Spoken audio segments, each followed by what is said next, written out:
In terms of as we move into our just young adult to older adult stages, as long as we don't have specific health concerns, I really don't have a strong preference for one diet over the other. Again, they will sort of shift that grading to be a diet that's balanced for adult life stages. And you can range from over-the-counter diets that we have in our regular grocery store up to some of the bigger name sort of brands that you typically think about in pet health, things like Purina and Hill's Diet. My own personal cat is, she's about 10 years old, doesn't have any real significant health concerns, and she eats Purina Pro Plan on a daily basis.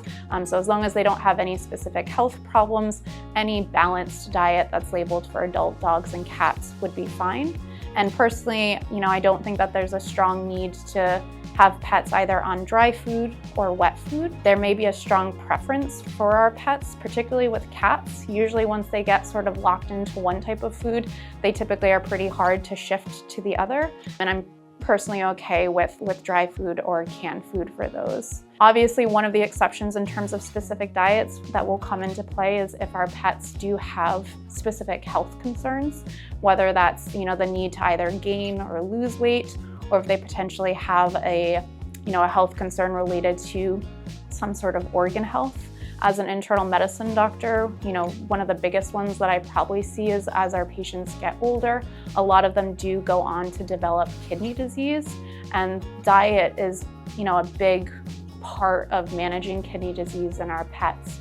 So if we do specifically have pets with health concerns, then we be making more specific recommendations.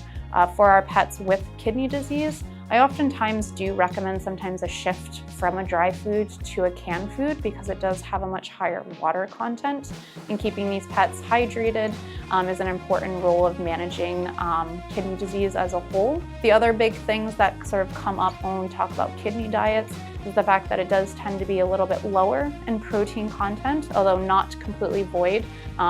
Healthy proteins are incredibly important to maintain body condition and keeping them at a healthy weight, which is important for kidney disease.